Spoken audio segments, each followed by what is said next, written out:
సామాన్యుడు కూడా సివిల్స్ సాధించవచ్చు అని నిరూపించాడు ఓ యువకుడు. ర్యాంక్ కూడా ఆల్ ఇండియా ర్యాంక్లో 587. ఆయన పేరు రామారెడ్డిపేట రజనీకాంత్ కామారెడ్డి.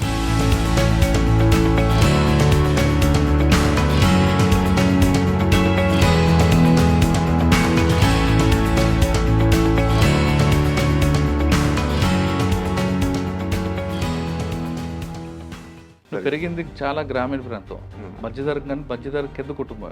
సివిల్ చేయాలి అన్న పట్టుదల ఎందుకు వచ్చింది? ఏ సంఘటన నీలో మార్పు తీసుకొచ్చింది? ఎప్పుడు వాళ్ళు చదువుకోకుండా మా పిల్లల్ని బాగా చదివించాలనేది మాత్రం మా అమ్మ నాన్నకి చాలా ఉండేది. సో ఆ చదివించాలనుకున్నప్పుడు చిన్న చిన్న ఉద్యోగాలు కాదు, మీరు పెద్ద ఉద్యోగమే చేయాలి, ఎందుకు చిన్న ఉద్యోగమే చేయాలి, ఎప్పుడు మనకు ఎందుకు కాదు, చదువుకుంటే డెఫినెట్గా మీరు కూడా ఉద్యోగాలు మంచి ఉద్యోగాలు చేయొచ్చు కదా అనేది ఇప్పుడు మా నాన్న మా అమ్మకి ఎప్పుడు ఉండేది. పెరిగిన పరిస్థితుల వల్ల కూడా నాకు ఎప్పుడు అనిపించేది మనం కూడా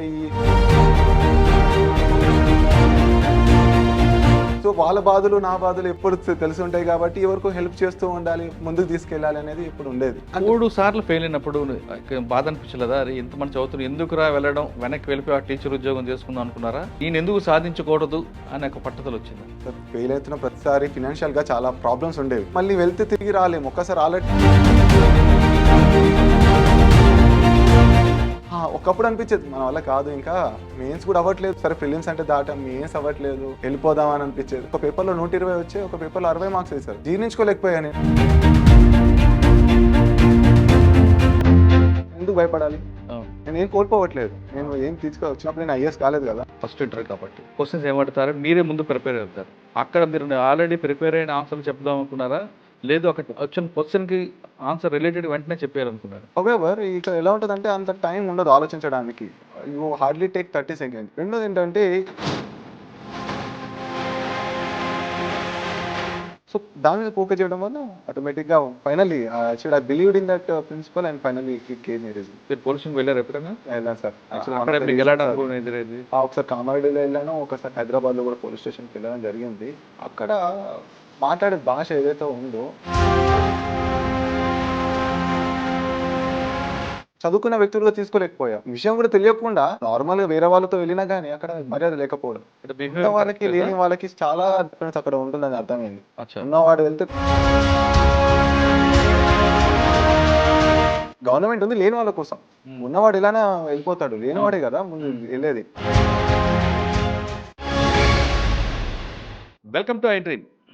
సామాన్యుడు కూడా సివిల్స్ సాధించవచ్చు అని నిరూపించాడు ఓ యువకుడు.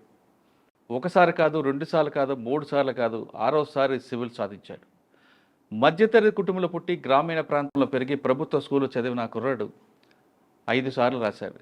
కానీ ఎక్కడ విసుగు చెందకుండా, నిరాశ నిస్పృహ కోల్పోకుండా ఖచ్చితంగా సాధించాలి అనే పట్టుదలతో 6వసారి ఆయన ర్యాంక్ సాధించాడు. ఆ ర్యాంక్ కూడా ఆల్ ఇండియా ర్యాంక్లో 587. ఆయనే ఈరోజు మన గెస్ట్. పేరు రామారెడ్డిపేట రజనీకాంత్ కామారెడ్డి.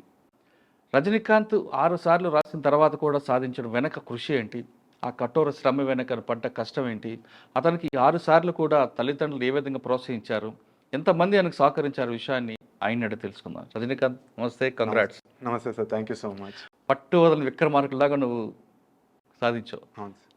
చాలా చాలా చాలా గ్రేట్. ఎందుకంటే 1, 2, 3 సార్లు అయిన తర్వాత చాలామంది ఇంకా డిప్రెషన్లకు వెళ్ళడం, లేదా మనకు రాదు, మనతో చేత కాదు అనే ఒక సెక్టర్ పబ్లిక్ ఆ విధంగా ఆలోచిస్తుంటారు.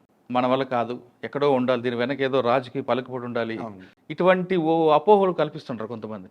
సో అంటే నువ్వు కానీ ఒక చిన్న కుటుంబం, నాన్నగారు ఒక చిన్న గుమస్తా, ఆ గుమస్తా కడుపును పుట్టి మహా అయితే అకౌంటెంట్ అవుతారు, ఇంకేదో చేస్తారు. కానీ నువ్వు ఖచ్చితంగా సాధించాలి అనుకుని సివిల్ సాధించావు. అది కూడా ఆల్ ఇండియా లెవెల్లో వచ్చింది. నీకు ఖచ్చితంగా ఐపీఎస్ వస్తుంది అనుకుంటున్నాను. హోమ్ క్యాటర్ కాకపోయినా వేరే స్టేట్ అని రావచ్చు, ఐపీఎస్ కాకపోతే ఐఆర్ఎస్, ఈ 2 గ్యారెంటీ. ఈ 5 సంవత్సరాల నుంచి దాదాపు 5 సంవత్సరాల నుంచి కష్టపడుతున్నాం. 5 సంవత్సరాల కష్టం వెనక పడ్డ నీ కష్టాన్ని వెనక నీ ఒక్కడుగా చాలామంది కృషి ఉంటుంది. ఫెయిల్ అవుతున్న కొలిది నీకు ప్రెజర్ పెరుగుతుంది, నిన్ను ఇక రాదు అని కొంతమంది అనుకుంటారు. అటు లేదు, నువ్వు ఖచ్చితంగా సాధిస్తావు అంటూ నీకు మోరల్ సపోర్ట్ చేసిన వాళ్ళు ఉంటారు. మోరల్ సపోర్ట్ కన్నా ఇటువంటి మాటలు విన్న తర్వాత నీలో కూడా నిరాశ నిస్పృహ వస్తుంటుంది. ఇవన్నీ ఎలాగ ఈ స్ట్రెస్ దాటుకుంటూ వచ్చావు? ఈ ప్రశ్నకు సమాధానం చెప్పే ముందు ఒకసారి మీ కుటుంబ నేపథ్యం, మీ నాన్నగారు అమ్మగారు నీకు ఏ విధంగా సపోర్ట్ చేశారు? Thank you so much sir for inviting me to your studio. Preparation టైంలో ఎప్పుడన్నా బోర్ కొడితే ఇంకా ఇదే ఇన్స్పిరేషనల్ టాక్స్ ఏదైనా చూడాలనుకుంటే ఐ డ్రీమ్లో చాలా వరకు వచ్చేసాయి. ఆల్రెడీ 4-5 ఇయర్స్లో చాలామంది టాపర్స్ వచ్చారు కదా. సో అది చూసినప్పుడల్లా అనిపించేది అన్నమాట, ఏదో ఒక రోజు ఐ డ్రీమ్లో మనం కూడా వెళ్ళాలి. సో యూపీఎస్సీతో పాటు ఇది కూడా ఐ డ్రీమ్ కూడా ఒక డ్రీమ్గా అయిపోయింది అన్నమాట మాకు. సో నేను కూడా అనుకునేవాడిని 3 ఇయర్స్ నుండి అనుకుంటున్నా. మెయిన్స్ రాస్తున్న టైంలో కూడా అంటే ఒక మంచి పాజిటివ్గా అనిపించి పుష్ ఇచ్చేదన్నమాట. ఆ స్థాయి మనం కూడా పాపులర్ అవుతాము, మనకు కూడా 10 మందికి తెలుస్తాం, మన హార్డ్ వర్క్ చాలా మందికి తెలుస్తుంది. ఇప్పుడు చేసే హార్డ్ వర్క్ జనరల్ ఎవరికి తెలియదు. నేను 6 సంవత్సరాలు చేశాననేది నేను చెప్పుకుంటే తప్ప నా ఫ్యామిలీ మెంబర్స్కి ఎవరికో తెలుస్తుంది. బట్ ఈ ఐ డ్రీమ్ ఇట్లాంటి వీడియోస్ ద్వారా చాలా మందికి తెలియడం వల్ల మాకు హ్యాపీనెస్, మా ఒక కష్టాన్ని గుర్తించినట్టు ఉంటుంది, అప్రిషియేషన్ వస్తుంది, చాలా మందికి ఇన్స్పిరేషనల్గా ఉంటుంది. క్రైమ్ డైరీస్ మా ఫ్లాట్లో 2-3 చూస్తారన్నమాట. మీ క్రైమ్ డైరీస్ చాలాసార్లు వచ్చేది. చాలామందిని నక్సలైట్స్ ఎవరైతే ఉన్నారో వాళ్ళు ఎక్స్ నక్సలైట్స్ వాళ్ళందరినీ మీరు చేయడం కానీ, లేదా ఇంకోటి క్రిమినల్స్ ఎవరైతే విమెన్ కూడా, ఎస్పెషల్లీ విమెన్ కూడా కొంతమంది ఉన్నట్టున్నారు. నేను అప్పుడప్పుడు చూసేవాడిని, మా ఫ్రెండ్స్ ఇంకా బాగా చూసేవాళ్ళు అన్నమాట. అక్కడ ఢిల్లీలో కూడా చూసేవారు అన్నమాట. ఐ డ్రీమ్ చాలా పాపులర్ అయిపోయింది అలా. సార్ మాది ఆర్గొండ విలేజ్, కామారెడ్డి డిస్ట్రిక్ట్లో ఉంది. మా ఫాదర్ వచ్చేసి ఆర్ సిద్ధిరాములు, మా మదర్ పేరు ఆర్ పద్మ. మా ఫాదర్ 8th వరకు చదువుకున్నారు. సో చదివిక రాకపోవడము, తర్వాత చిన్న కుటుంబం, అంటే చిన్న బిలో మిడిల్ క్లాస్ అని చెప్పవచ్చు. సో ఫినాన్షియల్ ప్రాబ్లమ్స్ వల్ల తను చిన్న పనులు చేయాల్సి వచ్చింది.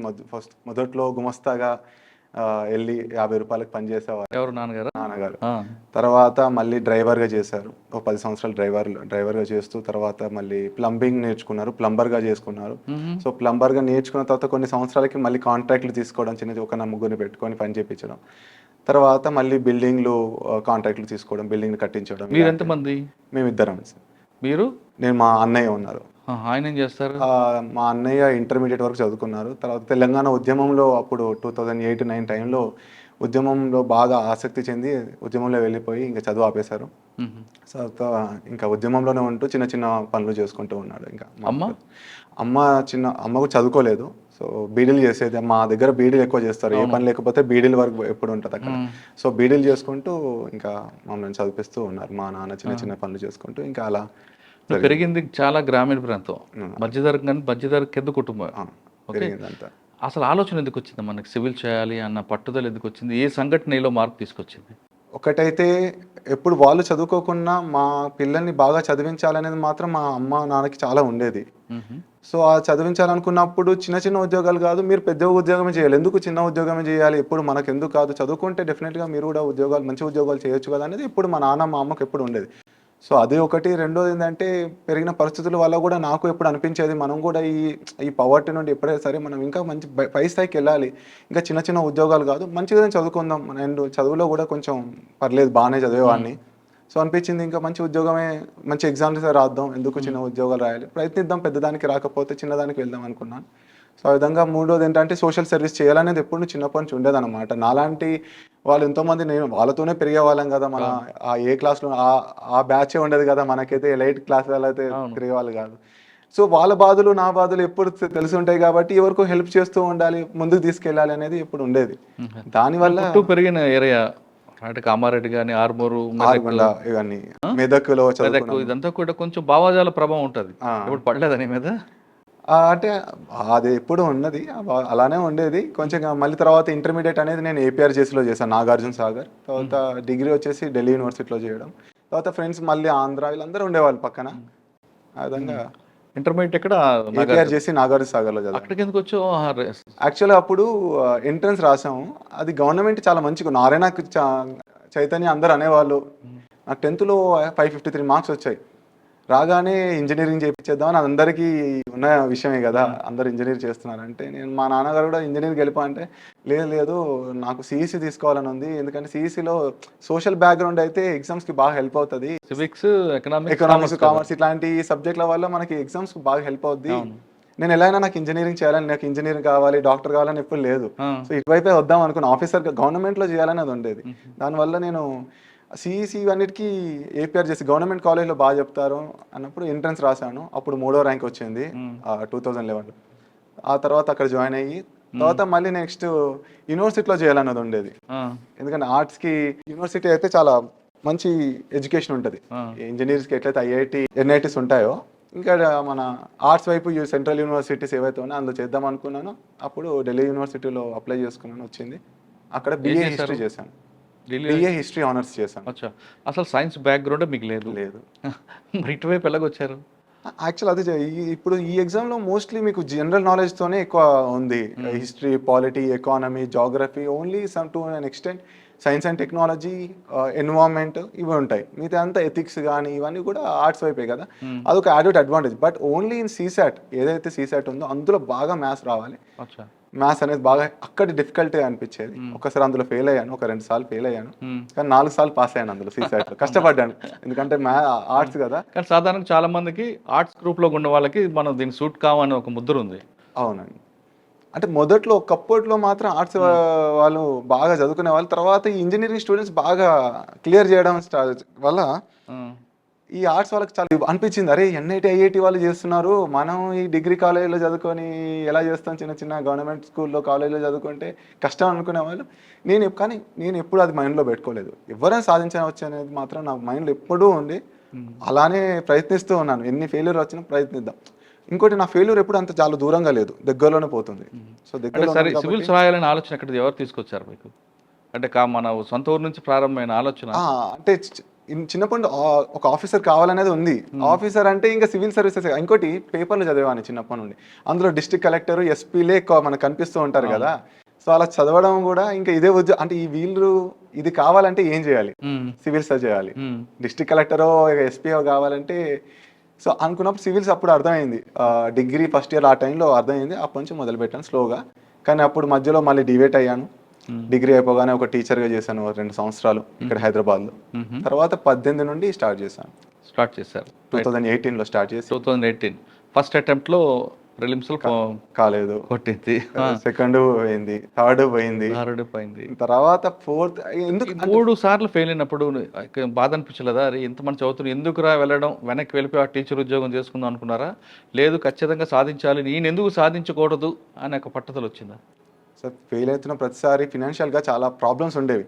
ఫెయిల్ అయిన ప్రతిసారి ఎక్కడొక్కడ మళ్ళీ టీచింగ్ చేసుకుందామా అన్నట్టు వెళ్దాం అనుకున్న థాట్ వచ్చేది. కానీ ఎక్కడో అక్కడ మళ్ళీ వెళ్తే తిరిగి రాలేము. ఒక్కసారి ఆల్రెడీ చేసాము, మళ్ళీ రావడానికి చాలా ఇబ్బంది పడ్డాను. మళ్ళీ సివిల్ సర్వీసెస్ రావడానికి మళ్ళీ వెళ్తే ఇబ్బంది పడతాము. కొంచెం బాధ ఉండేది, ఇది ఉన్నా కానీ తట్టుకొని ఒక నెల 15 రోజులు బ్రేక్ తీసుకొని మళ్ళీ మైండ్ చేసి మా ఫ్రెండ్స్ ఉండేవాళ్ళు. యాక్చువల్గా ఏంటంటే మంచి ఫ్రెండ్స్ అనేది చాలా ఇంపార్టెంట్.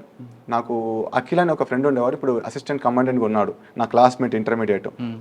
అతను చాలా పాజిటివ్గా ఉంటాడు, రెండోది చాలా హార్డ్ వర్కింగ్, 3 రైట్ డైరెక్షన్లో వెళ్తాడు. ఈ 3 అతనిలో క్వాలిటీస్ నన్ను చాలా అట్రాక్ట్ చేశాయి. అరే మా ఫ్రెండ్ని బ్లైండ్గా ఫాలో అయిపోయావని. అలా ఫాలో అవుతూ ఇంకో తాండవ్ అనే ఒక ఫ్రెండ్ ఉండేవాడు, అతను ప్రిలిమ్స్ బాగా చేసేవాడు. సో అతను చెప్పినట్టు విని ప్రిలిమ్స్ మాత్రం 3-4 అటెంప్ట్లో నేను క్లియర్ చేశాను. 2 మాటలు విని క్లియర్ చేశాను.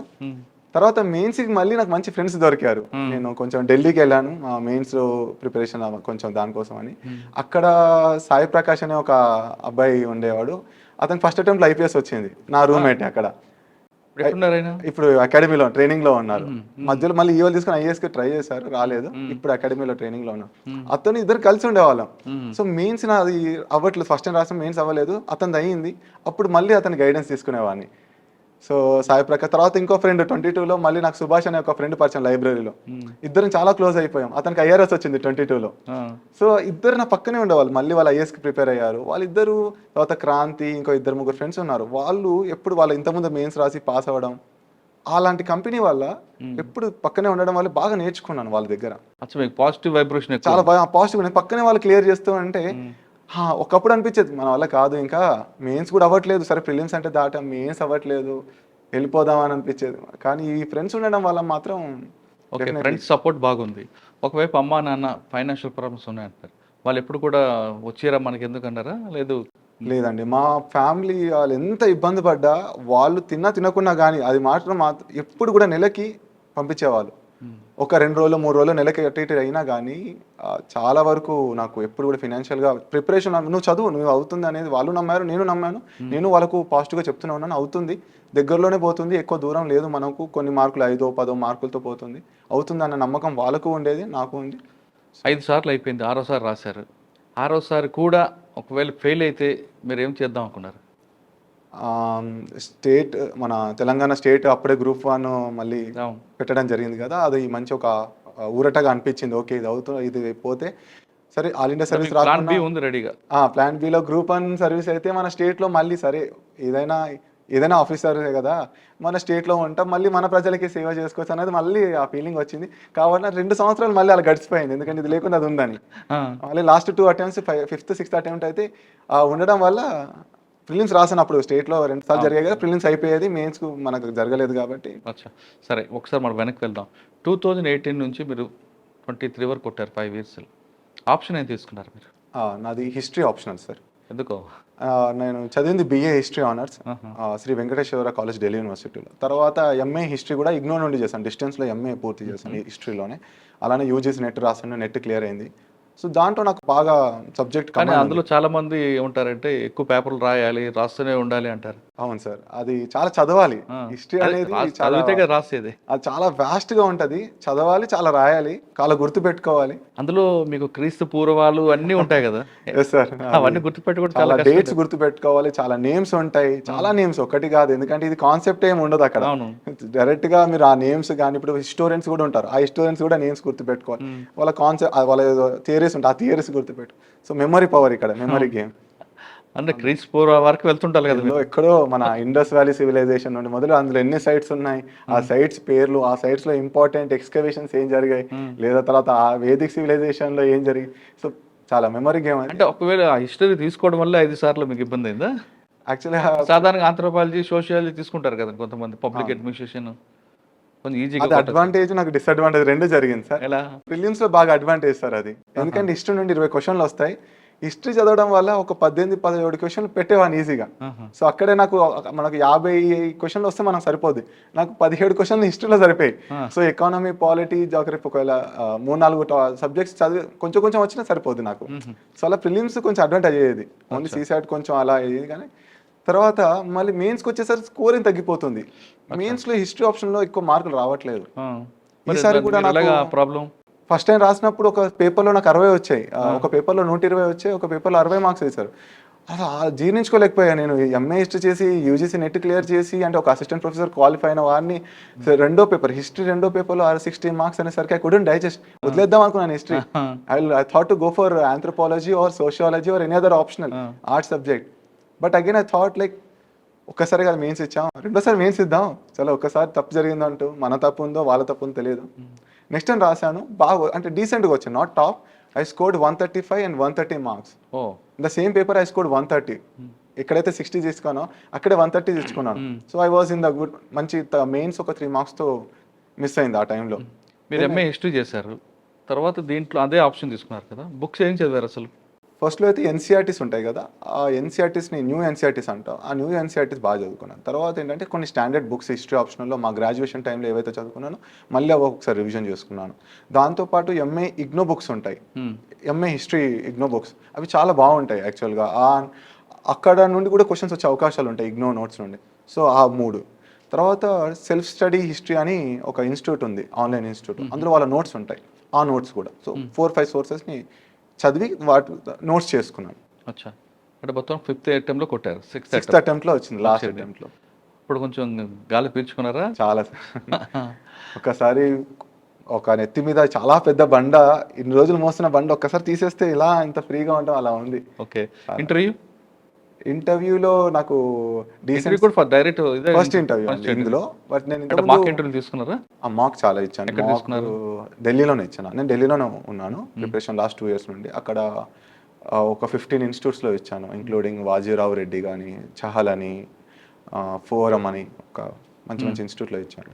తీసుకున్న తర్వాత ఫస్ట్ ఇంటర్వ్యూకి వెళ్ళారు. ఫస్ట్ ఇంటర్వ్యూ ఇక్కడ. అక్కడ మీ ఫీలింగ్స్ ఏంటండి? ఎందుకంటే చాలా మంది లైన్లో ఉంటారు, చాలా మంది కొంచెం లేట్ అయితే బాగుండు, ఫస్ట్ మనం వెళ్ళకూడదు అనుకుంటారు. యాక్చువల్లీ ఏంటంటే వాళ్ళే డిసైడ్ చేస్తారు ఎప్పుడు వెళ్ళాలి ఏంటి అని, వాళ్ళు చెప్పినట్టు వినాలి. యాక్చువల్లీ ఏంటంటే నాది 2వ నంబరే, ఫస్ట్ అతను వెళ్ళిపోయారు, 2వ నంబరే 10 అవుతుంది, 10:30కి నాకు వచ్చేస్తుంది నాది. సో 10:30కి వచ్చేసి నన్ను తీసుకెళ్ళిపోయారు. మార్నింగ్ 9కి వెళ్ళాం, 1 hour అంతా పేపర్ వర్క్ జరుగుతుంది లోపల. 10కి ఇంకా ఆల్రెడీ ఇంకా చెమటలు పడుతూ ఉండే, తూర్చుకునే టైం ఇవ్వలేదు. వాళ్ళు వచ్చేసారు, ఫస్ట్ అటెంప్ట్ తీసుకెళ్తే నాకు సెకండ్ నేనే కాబట్టి టెన్షన్ స్టార్ట్ అయిపోయింది. కానీ అక్కడ పక్కన నలుగురు ఉంటే ఏదో మాట్లాడుతూ కొంచెం డివేట్ అయ్యాను. రాగానే ఇంకా తీసుకెళ్తూ ఉంటే మధ్యలో చెమటలు పడుతూ ఉన్నాయి. ఏం జరుగుతుంది? ఇంకా లాస్ట్ అటెంప్ట్ ఏదో ఒకటి గట్టిగా చేయాలి. బట్ నా ఫ్రెండ్స్ ఒకటే చెప్పారు, you are not going to lose anything. నువ్వు ఏం కోల్పోవట్లేదు అక్కడ. And whatever will do, you will gain. నువ్వు ఏం చేసినా నీకు ఒకటి గెయిన్ ఉంది కదా, లాస్ లేదు అనేది బాగా మంచి ఒక లైన్ పంపించారు నా ఫ్రెండ్స్. అది దృష్టిలో పెట్టుకున్నా. I'm not going to lose anything. నేను ఎందుకు భయపడాలి? నేను ఏం కోల్పోవట్లేదు. నేను ఏం వచ్చినప్పుడు నేను ఐఏఎస్ కాలేదు కదా, ఐఏఎస్ కోసం వెళ్తున్నా. వస్తే నాకు వస్తున్నట్టే, లేదు కదా. ఎందుకు భయం అనేది ఉండేది. ధైర్యం చెప్తూ మళ్ళీ బయట కూర్చోబెట్టారు. ఒక 15 minutes లోపల ఇంటర్వ్యూ ఇంకా కాలేదు, 15 minutes బయట కూర్చోబెట్టారు. అప్పుడు ఇంకా నెర్వస్ స్టార్ట్ అయ్యి తొందరగా వెళ్ళిపోయింటే బాగుండేది అనిపించింది. ఫైనల్ పిలిచారు. ఒక 5 minutes అయితే నర్వస్నెస్ ఉండేది. మీరు లోపలికి వెళ్ళగానే మీకున్న నర్వస్నెస్ తగ్గించడానికి, మీలో టెన్షన్ తగ్గించడానికి చైర్మన్ గారు, బోర్డు మెంబర్స్ ఒక చిన్న జోక్ వేయడం చేస్తుంటారు. ఏం చేస్తారు? నాకేం చేయలేదు సార్. ఎలాగానే కూర్చోబెట్టి, okay Rajinikanth, you have worked as a teacher, tell me the challenges అన్నాడు. సార్ నేను ఇంకా కొంచెం సేపు కూర్చోడానికి కూడా టైం లేదు, 2 minutes రిలాక్స్ అనుకునే మనలో అనుకుంటున్నాను. But immediately have to answer the question కదా.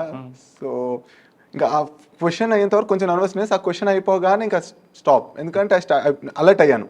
అలర్ట్ అయ్యి ఇంకా I was started focusing on questions. So వాళ్ళు ఏం అడుగుతున్నారు, నేను ఏం చెప్తున్నాను మీద ఫోకస్ చేస్తాను. సాధారణంగా ఆ వాతావరణం కొంచెం భయంగా, మీరు ఫస్ట్ చెప్తే వెళ్ళినప్పుడు ఫస్ట్ ఇంటర్వ్యూ కాబట్టి క్వశ్చన్స్ ఏమడుతారని మీరే ముందు ప్రిపేర్ వెళ్తారు. అక్కడ వెళ్ళిన తర్వాత రిటర్న్ వేరే విధంగా వచ్చింది అనుకోండి, అక్కడ మీరు ఆల్రెడీ ప్రిపేర్ అయిన ఆన్సర్లు చెప్దాం అనుకున్నారా, లేదు అక్కడ చెప్పగా వచ్చిన క్వశ్చన్కి ఆన్సర్ రిలేటెడ్ వెంటనే చెప్పేయాలనుకున్నారా? మాక్ ఇచ్చినప్పుడు కొన్ని క్వశ్చన్స్ అయితే మనకు తగులుతుంటాయి, ఎందుకంటే వాళ్ళు కూడా డాఫ్ నుండి అడుగుతుంటారు కాబట్టి కొన్ని క్వశ్చన్స్ వచ్చాయి.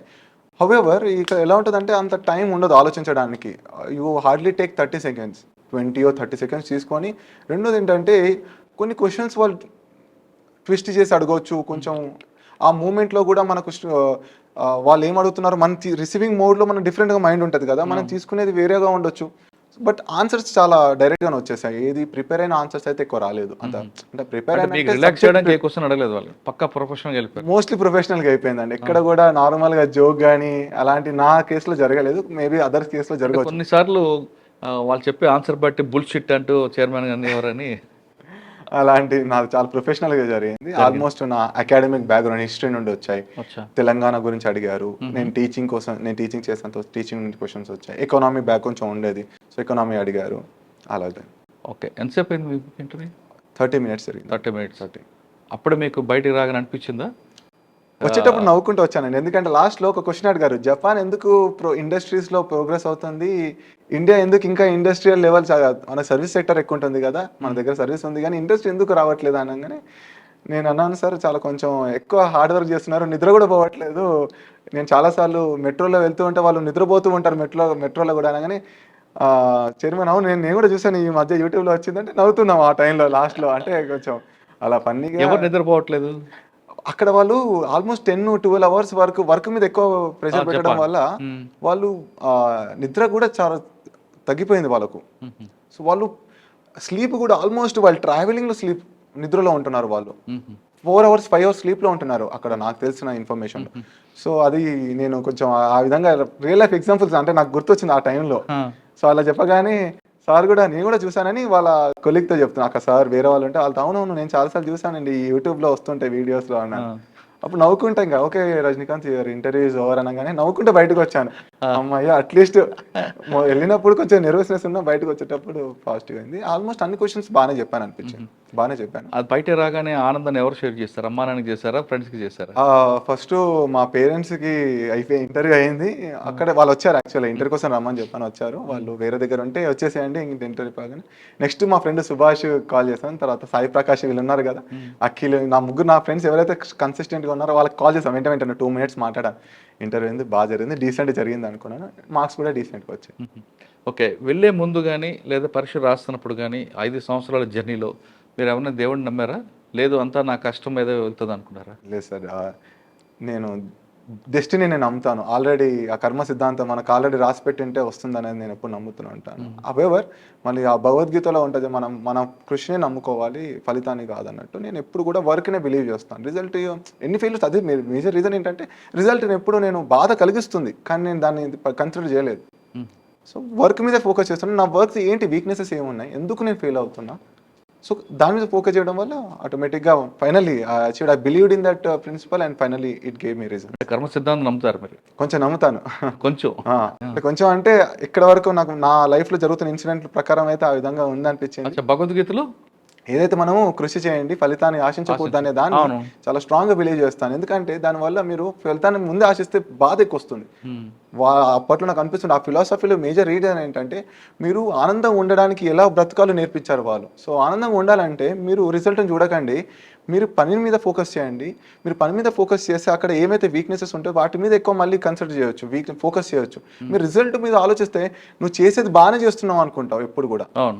అది నేను ఎప్పుడు నమ్మలేదు. నా వీక్నెసెస్ ఉన్నాయని మాత్రం బిలీవ్ చేస్తాను. అచ్చా, మనం కష్టపడాలి, ఫలితం ఎలాగొస్తుందో అనుభవించాలి. అది ఎలా ఫలితం గురించి మనం కష్టపడకూడదు. ఫలితము ఎందుకు రావట్లేదో ఆలోచించడానికి వర్క్ మీద ఫోకస్ చేసుకోవాలి. నేను వర్క్ మీద ఫోకస్ చేస్తాను ప్రతిసారి. మొత్తానికి రిజల్ట్ వచ్చింది. అవును సార్. 587 తెలియగానే ఏమనిపించింది ఆ ఫీలింగ్స్? సార్ ఆనంద వాసన అంటాం కదా, అసలు కళ్ళల్లో చాలా తిరుగుతున్నాయి. రెండోది మా పేరెంట్స్కి వెంటనే షేర్ చేయాలనిపించింది. ఎందుకంటే 6 years నేను ఎంత కష్టపడ్డానో నాకంటే ఎక్కువ కష్టం మా పేరెంట్స్ పడ్డారు సార్. అది మాత్రం నేను చూడగలుగుతాను. మదరు బీడీలు చేసేది, వద్దనే వాడిని. ఇంకా రెండు చేతులు ఇంట్లో నడుస్తేనే బాగుంటుంది, ఈ ఒక్కరు నడవదు. కానీ ఇంకా మా మమ్మీకి చదువు రాకపోవడం వల్ల అదొక్కటే పని వచ్చేది అనమాట. తను నేను ఎప్పుడు ప్రిపరేషన్ టైంలో కూడా చెప్పేవాడిని, కానీ నేను ఏదో చేసి డబ్బులు వస్తే మనకు తర్వాత నాకు ఇది కాకుండా ఏదో ఒక ఉద్యోగం వస్తుంది, బాగానే వస్తావు, కొన్ని రోజులు నువ్వు మానేసి అని కూడా వినేది కాదు. సో ఫస్ట్ మా అమ్మకి చెప్పాలి, మా నాన్నకి చెప్పాలనిపించింది. మా నాన్న కూడా అంతే, ఏదో ఒకటి చేయాలి, పని చేయాలి, డబ్బులు రావాలంటే అన్నట్టు ఉండేవాళ్ళు. కాబట్టి వెంటనే చెప్పేసా, నాన్న అయిపోయింది నాన్న, మీ కొడుకు ఆఫీసర్ అయ్యాడు ఫైనల్లీ, మీరు ఇంకా రిలాక్స్ అవ్వండి, అస్సలు బాధ అనేది ఇంకా టెన్షన్ పెట్టుకో, లైఫ్ లో టెన్షన్ పెట్టుకోండి అని చెప్పాను.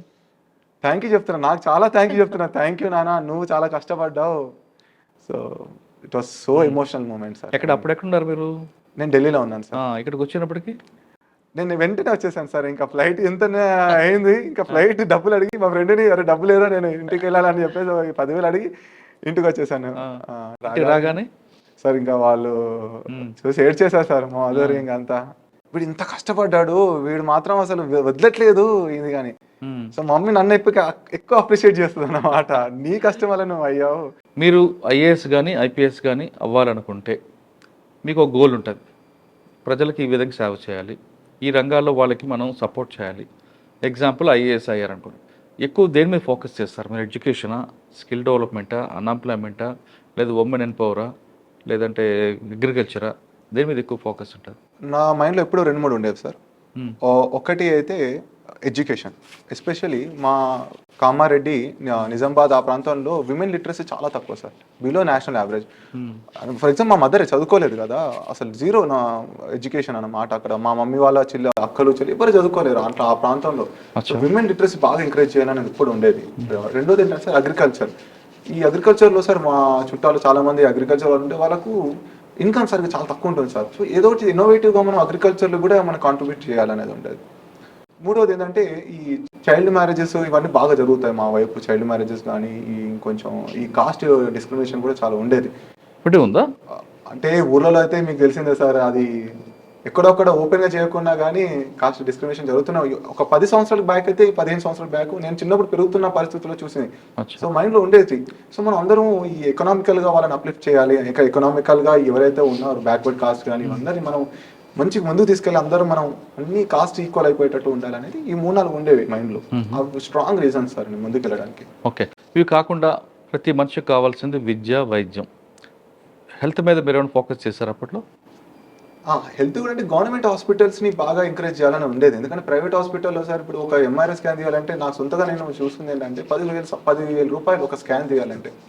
అంటే చిన్న చిన్న కుటుంబాలు అయితే అఫోర్డ్ చేయలేవు. సో గవర్నమెంట్ హాస్పిటల్స్ పట్ల కూడా మనం ఇంకా ఇన్ఫ్రాస్ట్రక్చర్ అంటే మనం మాట ఆ లెవెల్ వెళ్ళినప్పుడు పాలసీ మేకింగ్లో we can contribute towards the government hospitals అనేది కూడా అనిపించింది. అలా కూడా మీరు ఢిల్లీ వెళ్ళారు, అక్కడ కూడా మీరు ఢిల్లీ చుట్టుపక్కల అన్ని ప్రాంతాలు తిరుగుంటారు, హర్యానా అని చూసుంటారు. మనకి తెలంగాణ స్టేట్లో ఉన్న గ్రామీణ ప్రాంతాలకి మీరు వెళ్ళిన ఢిల్లీ చుట్టుపక్కల గ్రామీణ ప్రాంతం చాలా వ్యత్యాసం కనిపిస్తుంటుంది. అంటే కమర్షియల్ దీంట్లో కానీ లేదా చదువులో కానీ ఇంట్లో అటువంటి కల్చర్ని, అటువంటి కమర్షియల్ క్రాప్స్ని మన ప్రాంతంలో పరిచయం చేయాలి, ఖచ్చితంగా మన కలెక్టర్ అయితే చేయాలని ఏమైనా మీరు పెట్టుకున్నారా? అవును సార్, నేను లాస్ట్ 2 అటెంప్ట్స్ మెయిన్స్ రాసేటప్పుడు బాగా చదువుకునే వాళ్ళం. ఈ అగ్రికల్చర్ అనే సబ్జెక్ట్ మీద కూడా చాలా నా దగ్గర ఉండేది. అప్పుడు ఏమనిపించిందంటే మన దగ్గర మేజర్గా ఈ ఓన్లీ మొక్కజొన్న, షుగర్ కేన్ కానీ కొన్ని క్రాప్స్, కాటన్ ఇవే ఉన్నాయి. బట్ రీసెంట్ టైమ్స్లో మనకు హార్టికల్చర్ క్రాప్స్, ఈ గ్రీన్ మన ఏంటంటే కొత్త కొత్త పద్ధతులు వచ్చాయి కదా, ఇన్నోవేటివ్ టెక్నిక్స్ వల్ల మనం ఫ్రూట్స్ కానీ, ఇప్పుడు డ్రాగన్ ఫ్రూట్ ఉండండి, ఇప్పుడు సెమీ ఆరిడ్ రీజియన్లో డ్రాగన్ ఫ్రూట్ బాగా వస్తుంది, వాటర్ మెలన్ కానీ, ఫ్రూట్స్ కానీ, నెక్స్ట్ పామ్ ఆయిల్ ట్రీస్ ఉన్నాయి. ఆ పామ్ ఆయిల్ ట్రీస్ కూడా మనకి సెమీ ఆరిడ్ రీజన్ ఈ తెలంగాణ మా లాంటి ప్రాంతాల్లో పండే అవకాశం ఉంటుంది. నేను అనుకున్నాను ఇవి కూడా అగ్రికల్చర్లో ఇలాంటి తీసుకురావాలి. ఇవి ఏంటంటే రెమ్యునరేటివ్ క్రాప్స్ కదా, కొంచెం టైం టేకింగ్, బట్ బెటర్గా మీకు ప్రైజెస్ వస్తాయి. మిగతా వాటికి ప్రైజెస్ తక్కువ, వీటికి మాత్రం ఎప్పుడు ప్రైజెస్ ఉంటాయి.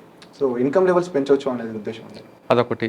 నెక్స్ట్ మీరు చుట్టుపక్కల మీరు పంజాబ్, హర్యానా అటువైపు వెళ్తే చండీగఢ్, ఒక రైతు అంటే చాలా రిచ్ పీపుల్ కనిపిస్తారు. మన దగ్గరకు వస్తే రైతు అనగానే ఇంకా పేదరికం కనిపిస్తుంటుంది. అటువంటి కల్చర్, అటువంటి మన దగ్గర రైతు కూడా అదే విధంగా తలెత్తుకొని కార్లో, బెంచ్ కార్లో తిరిగే విధంగా ప్లాన్ చేయాలని ఉందా? అదే సార్, అది కావాలంటే మనం కమర్షియలైజేషన్ ఆఫ్ క్రాప్స్ కావాలి. ఇప్పుడు సస్టైనబుల్ మనం మాత్రమే ఉన్నాం అంటే కేవలం పండించిన దాంట్లో మనకు వాళ్ళ కుటుంబాలు, కొన్ని కుటుంబాలకు సరిపోయేంతనే ఉంది. ఎక్కువ కమర్షియలైజేషన్ ఈ మధ్య మనకు రీసెంట్గా తెలంగాణ వచ్చాక కొంచెం బెటర్ అయింది. హౌవెవర్ ఈ క్రాప్స్ కేవలం మనకు 3-4 క్రాప్స్ ఏవైతే అవి కాకుండా మిగతా ఏదైతే హార్టికల్చర్ కానీ, బ్యాంబూ ట్రీస్ కానీ, మనకు ఈ సెరికల్చర్ కానీ, ఇప్పుడు చాలా డిఫరెంట్ ఏదైతే ఉన్నాయో అవన్నీ కూడా మనం ఈ ప్రాంతంలో చాలా తక్కువ మా దాంట్లో. వీటి ద్వారానే మనం అట్లా పంజాబ్ రైతుల్లాగా కావాలంటే డిఫరెంట్గా చేయాలి. అంటే ఇట్లాంటి కొత్త పద్ధతులు కానీ, డ్రిప్ మన ఇరిగేషన్ తక్కువ కదా, మన దగ్గర కెనాల్ లేదు. అక్కడంటే కెనాల్స్ ఉన్నాయి, వాటర్ ఫుల్గా వస్తుంటాయి. మన దగ్గర ఈ డ్రిప్ ఇట్లాంటి ఎంకరేజ్ చేయాలి. సో మైక్రో ఇరిగేషన్ లాంటి ఏదైతే ఉన్నాయో. సాధారణంగా చాలా మంది ఏమనుకుంటారంటే డెవలప్మెంట్ అంటే రోడ్లు వేసాం, లైట్లు వేసాం అనుకుంటారు. అదే డెవలప్మెంట్ కాదు అన్నది మీలాంటి వాళ్ళకి తెలుసు, ఇక్కడ అమ్మాయికి తెలియదు. ప్రతి మనిషి యొక్క తలసరి ఆదాయం పెంచడానికి ఒక కొత్త జనరేషన్ ఆఫీసర్గా మీ దగ్గర ఎలాంటి ప్లాన్ ఉంది? పర్ క్యాపిటల్ ఇన్కమ్ పెరగాలంటే సార్, ఫస్ట్లీ మనం డైవర్సిఫికేషన్ ఆఫ్ ద జాబ్స్ ఉండాలి. అంటే మేజర్గా ఎవరైతే ఇప్పుడు ఒక ఫర్ ఎగ్జాంపుల్ అగ్రికల్చర్లోనే తీసుకుంటే మనము వాళ్ళు కేవలం ఒక క్రాప్ మీద డిపెండ్ కాకుండా మిక్స్డ్ ఫార్మింగ్ అంటాం కదా, వాళ్ళతో ఈ మన యానిమల్ రేరింగ్ కూడా, అంటే ఈ ఆవులను వీళ్ళని కూడా పెంచడం, వాటి ద్వారా మిల్క్ ఏదైతే ఉత్పత్తున్నో మిల్క్కి మధ్య చాలా డిమాండ్ ఉంది కదా, మిల్క్ ప్రొడక్ట్స్ కానీ. సో అది. రెండోది ఏంటంటే మనం ఇట్లాంటి ట్రీస్, కొన్ని కమర్షియల్ ట్రీస్ ఉంటాయి, వాటిని కూడా వాళ్ళకి పెంచాలి. ఓకే, ఆ విధంగా. నెక్స్ట్ ఇండస్ట్రియల్ సెక్టర్ సార్, మేజర్గా ఏంటంటే మన ఇండస్ట్రియల్ సెక్టర్ చాలా తక్కువ. సో ఇన్నోవేటివ్ మనకు ఇన్వెస్ట్మెంట్లు అట్రాక్ట్ చేయాలి మన ఏరియాలోకి, కంపెనీస్ రావాలి. ఇప్పుడు ఒక కార్ కంపెనీ పెట్టామంటే దాని ద్వారా ఎన్నో సెకండరీ ఆపర్చునిటీస్ వస్తాయి. సో ఆ విధంగా మనం ఇండస్ట్రీని డెవలప్ చేసుకుంటూ, దెన్ సాఫ్ట్వేర్ కూడా మనం హైదరాబాద్ ఏదైతే ఉందో సార్, యాక్చువల్గా మన పర్ క్యాపిటల్ ఇన్కమ్ హైదరాబాద్ పక్కన పెట్టేస్తే మిగతా వాళ్ళ పర్ క్యాపిటల్ చాలా తక్కువ ఉంది. సో ఈ సాఫ్ట్వేర్ ఇండస్ట్రీస్ని మనం డీసెంట్రలైజ్ చేయగలిగితే డెఫినెట్లీగా, అది వచ్చేసి ఇప్పుడు కొంచెం సిద్దిపేటలో మొదలైంది, వరంగల్, కరీంనగర్లో కొంచెం అయింది. ఈ కామారెడ్డి, మా నిజామాబాద్, ఆదిలాబాద్ ఈ సైడ్ కూడా కొంచెం సాఫ్ట్వేర్ ఇండస్ట్రీస్, నార్మల్ ఇండస్ట్రీస్, ఈ ఫ్యాక్టరీస్ కూడా వస్తే పర్ క్యాపిటల్ ఆటోమేటిక్గా పెరుగుతుంది. రైట్. ఇంకా ఐఏఎస్, ఒకవేళ ఐపీఎస్ ఇప్పుడు 587 ఐఏఎస్ వచ్చింది, హోమ్ కేటర్ అయితే డౌట్ అనుకుంటా, ఇంకా వేరే స్టేట్కి వెళ్తారు. రోస్టర్లో ఏ స్టేట్ కోసం వెళ్తారా, లేదు అక్కడ ఎవరు అమ్మాయిని పెళ్లి చేసుకుని మళ్ళీ మీరు హోమ్ కేటర్కి వస్తారు? ఇప్పుడైతే ఆలోచన ఏం లేదు సార్, మనకు సర్వీస్ కావాలి. నేను ఎప్పుడు ఈ స్టేట్లో చేయాలని ఎందుకంటే అనుకుంది ఆల్ ఇండియా సర్వీస్ కాబట్టి ఏ స్టేట్ వచ్చినా మనకు ఓకే అనుకున్నాను. డెఫినెట్లీ మన స్టేట్ వస్తే I would be the most happy person. But however అది సెకండ్. మన స్టేట్ కన్నా వేరే స్టేట్లో పనిచేస్తే ఎక్స్పోజర్ పెరుగుతుంది కదా. అవునండి, డెఫినెట్లీ. ఇంకోటి ఏంటంటే ఈ రాజకీయ ఒత్తిడి తగ్గిపోతాయి కంపారిటివ్లీ. లేదంటే ఇక్కడ మన వాళ్ళే కదా, ఇది చేయి అది చేయి అని అంటుంటారు. అదైతే కొంచెం తక్కువ ఉంటుంది ఇనిషియల్లీ. ఒక 5 సంవత్సరాలు 10 సంవత్సరాలు అక్కడ మనం ఎక్కువ ఒత్తిడి పెట్టారు, మనం కూడా వినే అవకాశాలు కూడా ఉండవు అక్కడ వేరే స్టేట్. లా అండ్ ఆర్డర్ విషయం, ఇప్పుడు మీరు ఒక ఐపీఎస్ ఆఫీసర్ రాబోయేవారు అనుకుందాం, లా అండ్ ఆర్డర్ ఎలా చేయాలి? మీకు ఢిల్లీ లాంటి క్రైమ్ ఏరియాలో చూశారు కాబట్టి, కామారెడ్డిలో క్రైమ్ కంపేర్ చేసుకుంటే ఢిల్లీలో ఎక్కువ ఉంటుంది మన తెలంగాణ కంపేర్ చేసుకున్నాం. ఇప్పుడు జనరేషన్ క్రైమ్ ఎలా పెరిగిందంటే ట్రెడిషనల్ క్రైమ్ పోయింది, వైట్ కాలర్ అఫెన్స్ వెళ్ళిపోయింది, ఇప్పుడు సైబర్ క్రైమ్ నడుస్తుంది ఎక్కువగా. ఈ సైబర్ క్రైమ్ కంట్రోల్ చేయడం కానీ, లేదా క్రైమ్ ఎగ్నిస్ట్ ఉమెన్ విషయంలో కానీ, క్రైమ్ ఎగ్నిస్ట్ చైల్డ్ విషయంలో, వీటి మీద ఏమైనా మీరు కొత్తగా చేద్దాం కానీ, లేదు పోలీస్ స్టేషన్కి వచ్చిన వాళ్ళ పట్ల మర్యాదగా మాట్లాడడం. మీరు పోలీస్ స్టేషన్కి వెళ్ళారు ఎప్పుడైనా? వెళ్ళాను సార్. అక్కడ మీకు ఎలాంటి అనుభవం ఎదురైంది? చాలా చేదు అనుభవాలేదు సార్, ఎందుకంటే అటువంటి అనుభవాలు వేరే వాళ్ళకి రాకుండా ఉండడానికి మీరు కొత్త ఒక ప్లాన్ చేసుకొని దాన్ని డెవలప్ చేద్దామని ఏమైనా ఉందా? డెఫినెట్లీ చాలా నాకు ఫస్ట్ ఎప్పుడు కూడా చెప్పండి, మీకు ఎక్కడ చేదు అనుభవం ఇది? 2-3 సార్లు పోలీస్ స్టేషన్కి వెళ్ళినప్పుడు అక్కడ వాళ్ళు మాట్లాడే భాష నాకు నచ్చలేదు సార్. ఎందుకు ఎస్ఐ వెళ్ళారు కానీ మీరు? సిఐ కానీ ఒకసారి చిన్న చిన్న గొడవలో వెళ్ళాం. ఎక్కడ, కామారెడ్డిలోనా? ఒకసారి కామారెడ్డిలో వెళ్ళాను, ఒకసారి హైదరాబాద్లో కూడా పోలీస్ స్టేషన్కి వెళ్ళడం జరిగింది. అక్కడ మాట్లాడే భాష ఏదైతే ఉందో అది నాకు నచ్చలేదు సార్. అంటే ఒక సిఏ స్థాయి ఎస్ఐ స్థాయిలో ఉన్న వ్యక్తులు కూడా లకారాలు మకారాలు మాట్లాడుతూ ఉంటే చదువుకున్న వ్యక్తులుగా తీసుకోలేకపోయా. ఇదేంటి నేనేదో నేరస్తుని కాదు, లేదంటే నేనేదో టెర్రరిస్ట్నో, లేదంటే నేను ఇంకా పెద్ద తప్పులు చేసి ఉండలేదు, లేదంటే నేను ఇంకా అసలు ఈ విషయం కూడా తెలియకుండా రాగానే మర్యాద లేకుండా మాట్లాడడం. నేను నార్మల్గా వేరే వాళ్ళతో వెళ్ళినా కానీ అక్కడ మర్యాద లేకపోవడం, ఉన్న వాళ్ళకి లేని వాళ్ళకి చాలా డిఫరెన్స్ అక్కడ ఉంటుందని అర్థమైంది. ఉన్నవాడు వెళ్తే కూర్చొని బట్టి మాట్లాడతారు, లేనివాడు వెళ్తే గేట్ బయట ఉండాలి, సార్ వస్తాడు పిలుస్తారు లోపలికి అంటారు. అంటే ఎంత వ్యత్యాసం సార్. అసలు గవర్నమెంట్ ఉంది లేని వాళ్ళ కోసం, ఉన్నవాడు ఎలానా వెళ్ళిపోతాడు, లేనివాడే కదా ముందు వెళ్ళేది. లేనివాడికే ఇబ్బందులు, ఉన్నవాడు ఎందుకు వెళ్తాడు పోలీస్ స్టేషన్, ఇక్కడ ఎందుకు వాడు ఎందుకు వెళ్తాము? సో లేనివాడు వెళ్ళిన ముందే తెలుసు వీళ్ళు వస్తారని. అట్లాంటప్పుడు మనం మా భాషలో కానీ వెంటనే మళ్ళీ రియాక్షన్ అనేది కొంచెం ఈ మధ్య మన తెలంగాణలో మారొచ్చు కొంచెం మన పోలీసింగ్లో, కానీ మిగతా వేరే రాష్ట్రాల్లో కానీ ఇంకా ఆ భాష ఉంది. అది అంటే అది ఆ చేంజ్ తీసుకురావాలనుకున్నారు. అది ఒకటి. 2 సార్ మన అలానే మీరు సైబర్ క్రైమ్స్ అంటున్నారు కదా, అందులో కూడా డెఫినెట్లీ మనకు ఇన్నోవేటివ్ సొల్యూషన్స్ కావాలి. ఒకటి స్కిల్ డెవలప్మెంట్ చేపియాలి ఎస్ఐ కానీ సిఏ స్థాయిలో కానీ, లేదంటే కానిస్టేబుల్ స్థాయిలో నుండి కూడా కొంచెం ట్రైనింగ్ ఈ సైబర్ దాంట్లో ట్రైనింగ్ వాళ్ళకి ఇస్తేనే వాళ్ళు అవేర్నెస్ క్రియేట్ చేయగలుగుతారు. ఎందుకంటే గ్రౌండ్ లెవెల్లో చేసేది వాళ్ళే కాబట్టి. మీరు గ్రామీణ ప్రాంతం వచ్చారు, భావజాలం కొంత లేకపోయినా కొంచెం స్మెల్ అయితే ఉంటుంది మీకు, కానీ ప్రజలకి పోలీసుల మధ్యన ఒక గ్యాప్ ఉంది. మీరు కింద స్థాయిని చూసి వచ్చారు కాబట్టి ఆ గ్యాప్ని తగ్గించడానికి మీ దగ్గర ప్లాన్ ఆఫ్ యాక్షన్ ఉందా ఏమన్నా? అవును సార్. ఒకటి నేను ఏమనుకున్నానంటే, ఒకవేళ ఐపీఎస్ సార్ వస్తే మాత్రం వారంలోనో ఎప్పుడో ఒకసారి రూరల్ ఏరియాస్కి వెళ్ళాలి. ఎందుకంటే వాళ్ళు మ్యాక్సిమం ఎస్ఐ సిఎస్ స్థాయిని కలిసడానికి వీలుంటుంది, ఒక ఎస్పీ లెవెల్ ఒక ఏఎస్పీ ఎస్పీ లెవెల్ని కలిసడానికి వీలు ఉండదు. సో వాళ్ళు మన దగ్గర రావడం కంటే మనమే వాళ్ళ దగ్గరికి, ఏదైతే మనం ప్రజల వద్దకే పాలన అంటాం కదా, ఆ విధంగా నేను అనుకునేవాడిని. వారంలో ఒక్కసారైనా సరే ఆఫీస్ నుండి బయటికి వెళ్ళి వాళ్ళ దగ్గరికి వెళ్ళి మనం విలేజ్లో ఒక మీటింగ్ అరేంజ్ చేసేసుకొని, మీకు ఏ ఇష్యూస్ ఉన్నాయి వాళ్ళు రావడం కదా, మీరే వాళ్ళ ఎప్పుడో ఒకసారి వీలైన 15 రోజులకు ఒకసారి మనకి, ఎందుకంటే ఆఫీసర్గా డిఫరెంట్ రోల్ ఉంటుంది. దాని తర్వాత పర్సనల్ స్థాయిలో కూడా వెళ్ళి ఎప్పుడైనా సండే ఎప్పుడైనా నాకు వీలు దొరికితే విలేజెస్కి వెళ్ళాలి. విలేజెస్ అక్కడికి వెళ్ళి పంచాయతీ గ్రామ సభలో కానీ ఎక్కడైనా పార్టిసిపేట్ చేయాలని ఇప్పుడు ఉండేది. ఆలోచన మంచిదే, ఆలోచన చాలా మంది ఇంప్లిమెంట్ చేస్తున్నారు. కానీ ఇక్కడ ఒక మైనస్ ఎదురవుద్ది. మీరు డైరెక్ట్గా గ్రామీణ ప్రాంతంలో వెళ్ళి పబ్లిక్తో ఇంటరాక్ట్ అయ్యి మీ సమస్యలు ఉంటే డైరెక్ట్గా నాతో మాట్లాడిన ఫోన్ నెంబర్ ఇస్తే, అక్కడ మీకు ప్రజలకి మధ్యలో ఇంకొక లేయర్స్ ఉన్నాయి, డిఎస్పీ సిఐ ఎస్ఐ.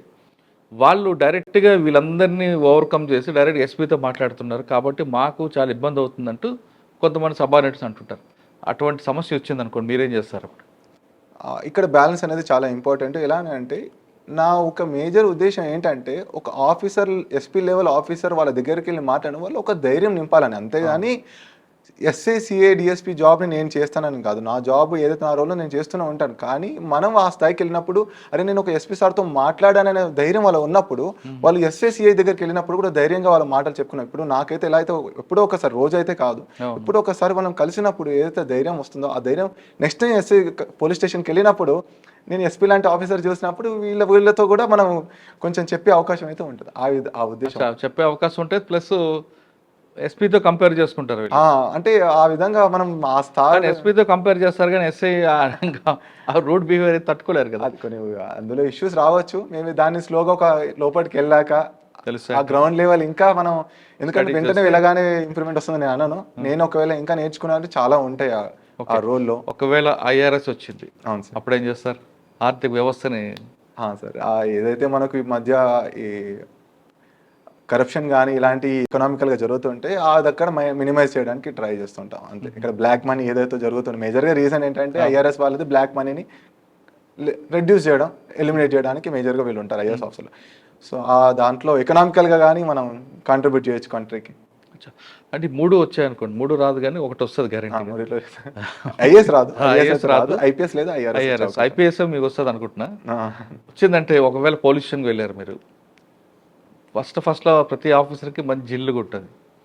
ఆ టైంలో ఎవరైనా కనబడితే, ఒక ఏదో అమ్మాయి విషయంలో కానీ ఇంకొక విషయంలో కనబడితే వాళ్ళని కూర్చోపెట్టి ఆ విషయం షార్ట్ అవుట్ చేస్తారా, లేదు మీలో ఉన్న టెంపర్మెంట్ బయటకు వచ్చి వాళ్ళని ఇంకో రకంగా రెడీ చేస్తారు? సార్ మేబీ ఫస్ట్ సెకండ్ అటెంప్ట్లో వచ్చి ఉంటే మేబీ ఈ టెంపర్ ఉండదేమో.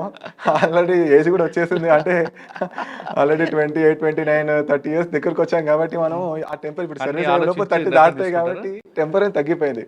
అన్ని ఆలోచించి ఇప్పుడు కొంచెం స్టేబుల్గా మెచ్యూర్డ్గా చేస్తూ వెళ్తారు. రూల్ ఆఫ్ లా అని సీనియర్స్ యొక్క మన అడ్వైజర్స్ని అండ్ స్టాండర్డ్ ప్రొసీజర్స్ ఉంటాయి కదా.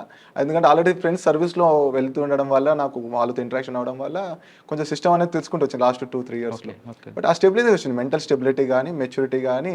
నన్ను వెన్ ఐ వాస్ అట్ 21, 22కి మీరు అన్నట్టు ఆ సింగర్ సినిమా చూసినప్పుడు వెళ్ళి ఐపీఎస్ అనగానే అటు వెళ్ళాలని ఉంది. ఇప్పుడు అదేం లేదు, ఆ ఊపు పోయింది. ఇప్పుడు నార్మల్గానే చట్టం పని దాన్ని చేసిపోయేలా చేస్తారు. రూల్ ఆఫ్ లా ఎప్పుడు మెయింటైన్ చేయాలి. కాన్స్టిట్యూషన్ మాకు ఎప్పుడు అదే, మేము చదువుకునేటప్పుడు కూడా కాన్స్టిట్యూషన్ని రూల్ ఆఫ్ లా అని డిస్క్రిషన్ ఉండకూడదు, డిస్క్రిషన్ తక్కువ ఉండాలి. నేను నా సొంత డిసిషన్ తీసుకోకూడదు, abide by the law, constitution, ఈ 3. సరే, 5 సంవత్సరాలు కష్టపడి ర్యాంక్ కొట్టారు, మరి మీ అమ్మగారికి ఇంటికి కోడలు ఎప్పుడు తీసుకొస్తారు? ఆవిడ కోరుకోటి తీర్చాలి కదా. సార్ అదైతే యాక్చువల్గా ఈ ప్రిపరేషన్ అంత వరకు థాటే లేదు.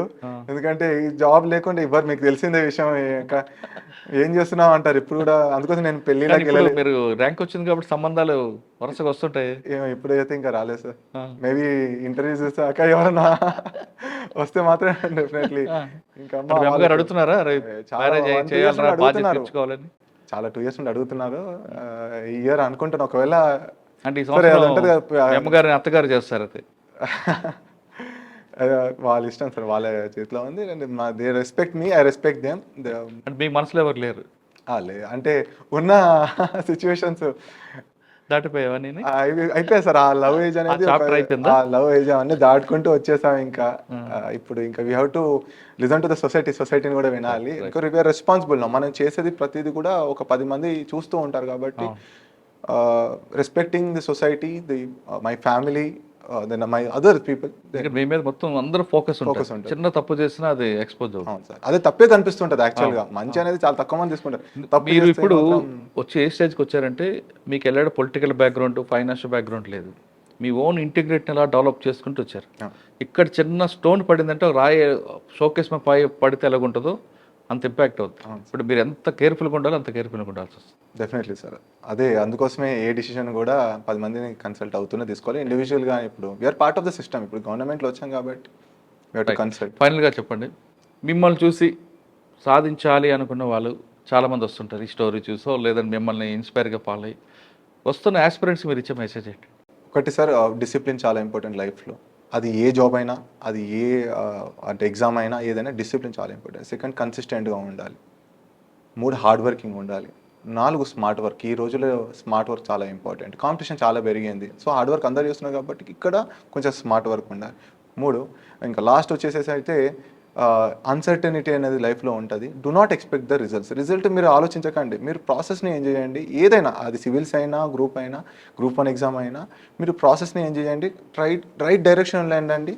మన మెంటర్ బాగా ఉండాలి. అంటే ఒక గైడెన్స్ అనేది బాగా తీసుకోండి. యాటిట్యూడ్ వదిలేయండి. అంటే నేను చాలా ఇంటెలిజెంట్, నాకు అన్ని తెలుసు అనేది ఉంటే ఇంకా మీరు ఐఏఎస్ కాదు, మీరు ఇంకా వేరే ఉద్యోగాలు ఉండాల్సిన. సో నాకు ఏది రాదు, నేను డీసెంట్గా ఒక నార్మల్ విద్యార్థిని, యావరేజ్ పర్సన్ని, irrespective of from where you graduate. అంటే అది లేకుండా ఇవన్నీ కొన్ని ఉంటాయి ఫ్యాక్టర్స్. అంటే ఈ ఆఫీసర్ లైక్ క్వాలిటీస్ ఉంటే మాత్రం డెఫినెట్లీ కన్సిస్టెంట్గా ఉండేది వచ్చేంత వరకు ప్రయత్నించండి. మీరు బ్యాకప్గా ఏదైనా పెట్టుకోండి, అది కూడా ఇంపార్టెంట్. సో బ్యాకప్ ప్లాన్ పెట్టుకోండి. ఒకవేళ ఇది కాకపోతే అది అన్నట్టు ఉంటే you will be successful definitely. Okay, కష్టపడండి, కానీ ఫలితం ఆశించకుండా కష్టపడితే ఖచ్చితంగా మీరు సక్సెస్ సాధిస్తారంటున్నారు రజనీకాంత్. ఒక గుమస్తా కొడుకు ఈరోజు ఐపీఎస్ అవుతున్నారంటే అది ఎంత కష్టం అనేది అర్థమవుతుంది. సాధారణంగా గుమస్తా కొడుకులు ఒక అకౌంటెంటో లేదా వ్యాపారం చేస్తారు, కానీ వాళ్ళ తల్లిదండ్రులు ఇచ్చిన సపోర్టు, స్నేహితుల వాళ్ళు ఇచ్చిన సహకారంతో రజనీకాంత్ ఈరోజు 587 సాధించి అయితే తెలంగాణ కానీ లేదా పక్క రాష్ట్రాల్లో ఖచ్చితంగా ఐపీఎస్ వస్తారు లేదా ఐఆర్ఎస్ వస్తారు. ఆయన 5 సంవత్సరాలు కష్టపడితే ఈ స్థాయికి వచ్చారంటే ఆయనకున్న డిసిప్లైన్, వాళ్ళ పేరెంట్స్ సపోర్ట్ ఇవన్నీ ఉన్నాయి కాబట్టి.